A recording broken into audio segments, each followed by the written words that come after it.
Hi, we're joined here in a Meet the Founder with Uzair Qidwai. I think that's the correct pronunciation. I should know that. I've known you for long enough.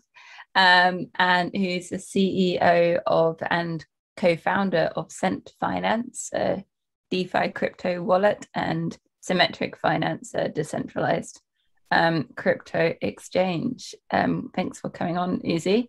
Hi, Erica. Thanks for having me. And well, thank you. And first question, two questions blended into one. A, how and why crypto? And B, having known you for a long time, on leaving an MBA, why start work straight away in a blockchain startup years ago? Yeah, that's a good question. So, why crypto? I think we're all collectively trying to answer that within the crypto community. But for me personally, crypto presented an opportunity that was drastically different from what we see in financial services today. It represented this promise of equal opportunity, of decentralization, of being able to take the masses with you, which we've seen the financial services sector has not been on point with. And so for me personally, that was my motivation to get into crypto. As someone who graduated in the middle of the subprime financial crisis, I saw it firsthand that, if you have connections or if you are, from that group of haves versus the have-nots, things are a lot easier. And crypto represented an opportunity to disrupt the status quo. And so that was my motivation to get into crypto initially. And as you mentioned, I did do my MBA at Imperial. And, after finishing that, I had a choice. I could either join the dark side and go into the financial services sector and, continue to support things as they were. But blockchain startups at that time, going back 4 or 5 years ago, they represented this promise of change. And so that's how I got into it. And that was my main motivation to get started with this industry. How did you see that? Did you come across an early blockchain startup, or what was the sort of the kicking moment? Yeah, I think I read an article on Bloomberg that kind of made fun of Bitcoin and cryptocurrencies way back and, sort of presented this in this negative light that, hey, look, a group of people think that they can upend the entire financial services industry as it stands today. And, 5 years later, look who's laughing. So I think from my perspective, at that time, to become a part of this sort of broader movement that represented this change, really drove me and was a compelling reason to sort of not go and take the path that others were taking. Oh, cool. Thank you. And then how did you get into, obviously, from early job in blockchain startup to running your own? Yeah, that's a great question. Entrepreneurship normally happens for most people either because of passion or by accident. And for me, I would say it was a combination of the two. Working in blockchain in the early days, I really wanted to make sure that, my career is focused on furthering that cause. And when the pandemic started, I saw an opportunity to sort of really own what I had learned over the years and just make it my own. And so I got very lucky that I got a team of really good co-founders that had expertise in this area. And we were all passionate about bringing sort of financial services to everyone and making it a bit more inclusive than what it was previously. And so, it was part passion, part accident because of the pandemic. And, fast forward a couple of years later, here we are today. Yeah. And I mean, one question, I was with you on the day that an investor, I think the main investor in the previous sort of blockchain startup scale up pulled out, obviously, due to pandemic reasons. I mean, this was one of the breaks during the various lockdowns that we've had. how did you get into thinking that, okay, yeah, we're just going to put everything into a rebranded startup without knowing you've got funding or without knowing you've got the backing, and just keep working and hoping the money would come through? Was that the option instead of, I don't know, going to get a job, or what sparked that? Yeah, I don't want to sound too cliche here, but as I said, a lot of the time entrepreneurs like myself, they have a vision. And so for me, I wanted to chase that vision and I wanted to take it as far as I could. I guess being in a lockdown in the middle of a pandemic really sort of helped crystallize that vision and gave me the courage to continue to persevere. And I wanted to keep that sort of front and center along with my team of co-founders. And we were working towards this vision when the pandemic started. I mean, just in the past 18-24 months, we've seen crypto, blockchain, and decentralized finance take off. And really, I think I'm not unique in that when I say that, we just sort of had this conviction that, hey, we're doing the right thing here. We're building something that is going to benefit not just us, but the broader population. And so that conviction helped us carry it through to today. And yeah, it's a dent anytime, you have a startup and an investor decides to pull out, whether it's because of pandemic or any other reason.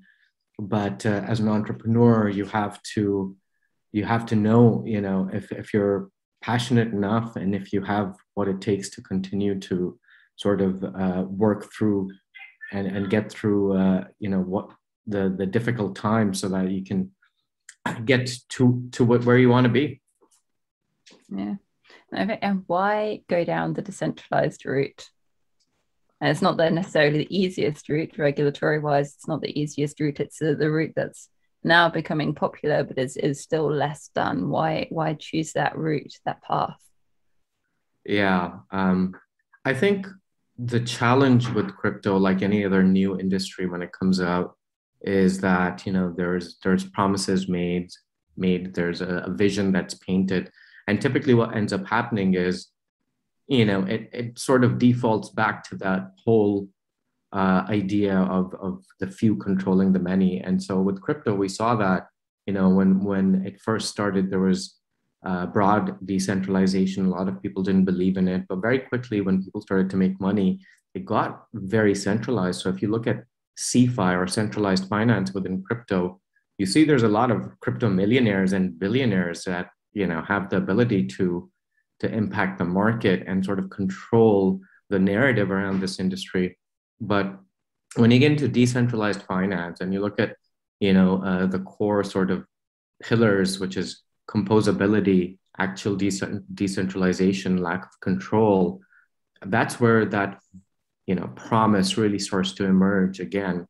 And so for me and our team at Cent and at Symmetric, that was sort of the main motivation to go down that path. And I think when there is lack of clarity around regulation, it allows you to sort of become a pioneer that helps create that initial sort of set of rules that govern an industry or a sector. And so for us, we were eager to get in and do things, in a way that raises the standard and challenges the status quo.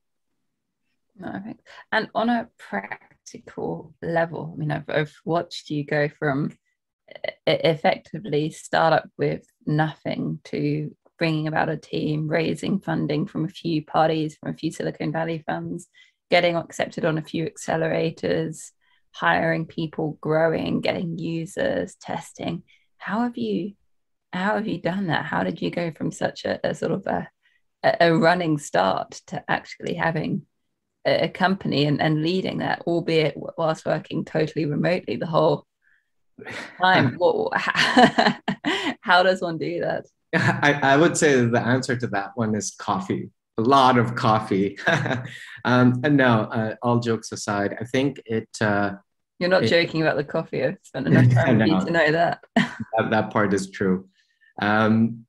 Yeah, it's difficult. It's definitely not easy, and it requires a lot of work. And you have to have uh, the ability to sort of be resilient in the face of challenges that come up. And being an entrepreneur, I think my life is really all about going from one challenge to another. And so by nature become more resilient as time goes by. So for us, yes, we've had some wins in the past few months, and I'm very grateful for that, for the opportunity. But it comes down to just being resilient and putting in the hours, and just not taking no for an answer. Cool. No, and what's been the biggest wins? Has it been the financing? Has it been the accelerators? Has it been the hires, the users? What's the biggest game changer, the most exciting? What makes me really happy and gets me really excited is when I hear how users are using our products and how they're sort of engaging with the ecosystem and the different things that they're able to accomplish through it. And when let's say a user comes in and says it helped me do XYZ, which I couldn't do before, that's really where I get most of my satisfaction from personally.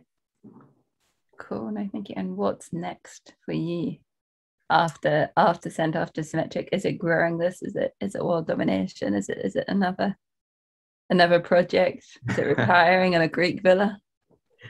I guess this is something that I would like to continue to build. I mean, we're still very new.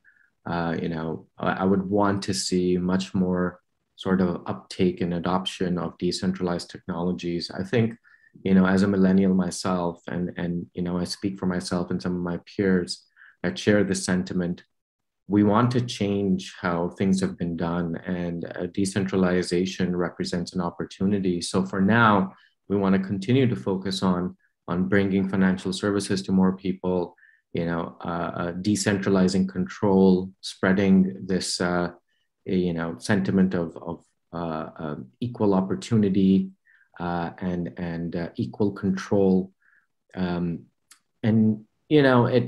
the technology matters less and less as you go down this path. But for us right now, we're going to continue to focus on building on top of what we already have. Mm-hmm. Thanks. And just on a practical level, you've gone from everyone working together in an office in London to being totally decentralized, sort of as a team, people based in different countries or in different places. And I think, as a team, being together one time in the last 18 months in person, how has that changed anything? Has that made it easier, more flexible, harder? What have been the differences in that? And how do you see even decentralized companies working in DeFi going? Do you think that will be the main trend, that it's accepted that anyone can work from anywhere? Yeah, that's a very good question. I always worked in an office. So when we first, went into lockdown across Europe and North America, I think it was a challenge for us. We had to learn and adapt, and I think a lot of other people had to learn and adapt. But I do think that remote working and having teams that are, operating on different time zones will become the norm. So we've had to learn and adapt and continue to sort of, figure out ways where we can keep that connection strong with each other within the team. And, it's a challenge, but I think it's not a challenge that cannot be overcome. And I think not just us, but many other companies across the planet are sort of adapting to it. So it's something new. It's fresh. Yes, sometimes, you do miss that in-person connection, but I think that's what trips are for. So hopefully we can continue to get the team together as things open up and find new ways to bond and keep everyone close. Do you think that's how companies in DeFi will continue to work? Yeah, I think that is the trend. Most other DeFi entrepreneurs that I speak to and projects I look at, they have teams, in various different time zones, and they occasionally sort of get together for team bonding sessions and things like that. So I think that is definitely in the spirit of decentralization. And I think, we're unique as beings. We have the ability to adapt to any kind of change or challenge that's thrown at us. So I definitely think that DeFi specifically will continue down this path. No, thanks. And just one last one on you. You've mentioned the words entrepreneur and challenge quite a few times. Is that half of the appeal of DeFi for you, of setting up another decentralized exchange and another DeFi wallet? Is that part of the challenge, that it's not exactly the easiest space to get into, that it hasn't really been done before yet? I think most entrepreneurs, and I definitely can speak for myself, I didn't come into this so I could be challenged. Everybody hopes that they'll have, quick adoption and that they'll be able to overcome challenges quickly. But, having been in this space and having been an entrepreneur now a few times, it gets easier. The first few months you feel like everything's crashing and the sky is falling down, but eventually you start to adapt and you realize that, hey, it's just part of the game, and you're going to have to keep your cool and keep facing these challenges as they emerge. But for us, it's really the end game, the vision, the goal that kept us going and brought us to where we are. And I have just last one on to you. What's the most exciting bit about DeFi for you?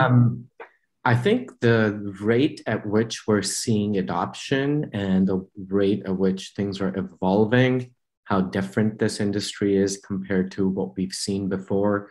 I remember when I was in my undergraduate degree, people used to throw around these terms and these stories that, hey, in a few years, most of you will be working in industries that don't exist today. That certainly became true for myself. And I think, the rate at which we're seeing change and evolution is what keeps it fresh and interesting for me. So that's really, I would say, what appeals to me the most. Thanks. Where's your go-tos for information for that, for trends, for industries changing, for new technologies? Where do you go? What do you read? I definitely read the Crypto Courier because that keeps me updated. So thank you. Such a good answer. I owe you a drink. Yeah. No, I think there's a lot of great resources within DeFi. A lot of people are doing very, very good work in this space.